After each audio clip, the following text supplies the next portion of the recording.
19 февраля 1985 года авиалайнер Boeing 727-200 авиакомпании Iberia выполнял внутренний рейс 610 по маршруту Мадрид-Бильбао. На борту лайнера находились 141 пассажир и 7 членов экипажа. Boeing 727-200 вылетел из мадридского аэропорта Барахас в 8 часов 47 минут и после набора высоты занял крейсерскую высоту 7900 метров.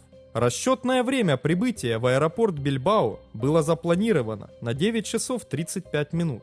В 9 часов 9 минут экипаж получил разрешение снижаться до высоты 3000 метров, а в 9 часов 16 минут второй пилот установил связь с вышкой аэропорта Бильбао. Авиадиспетчер дал экипажу рейса 610 разрешение на продолжение снижения и передал погоду в аэропорту Бильбао. Iberia 610, вы можете продолжить снижение на Бильбао. Заход на посадку по системе ИЛС. Полоса 30, ветер 100 градусов 1,5 метра в секунду. Давление аэродрома 1025 гектопаскаля.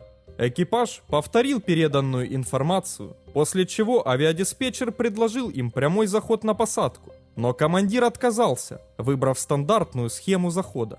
В 9 часов 22 минуты экипаж доложил о проходе вор-маяка Бильбао на высоте 2133 метров, тем самым выйдя на начало захода на посадку, после чего получил разрешение на снижение до высоты 1500 метров. Это было последнее радиосообщение с борта рейса 610.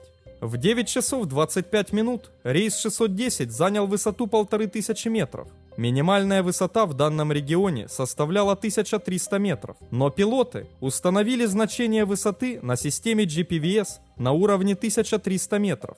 И после достижения этой высоты лайнер продолжил снижение. Небо в это время было затянуто облаками, стоял туман, а видимость составляла около 4 километров.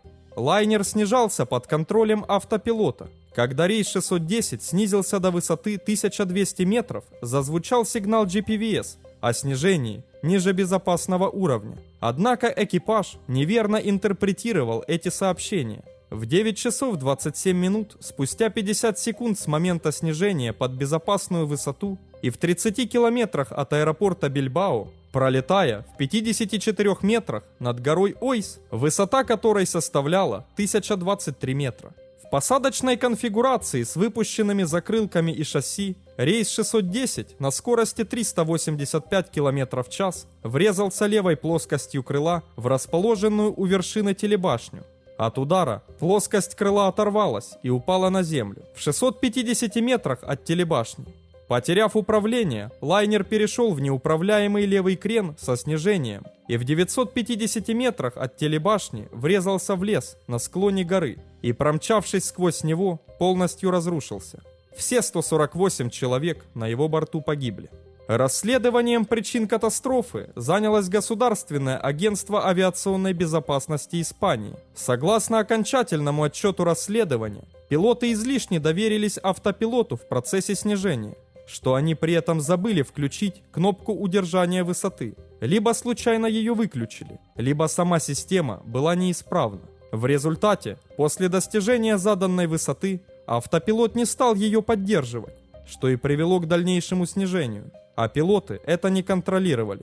Когда же система GPVS выдала сигнал Pull Up, что означает «тяни вверх», то командир ошибочно интерпретировал его как «Shut up», «заткнись». Также выяснилось, что на имевшихся у экипажа рейса 610 навигационных картах телебашня на горе Ойс не была отмечена.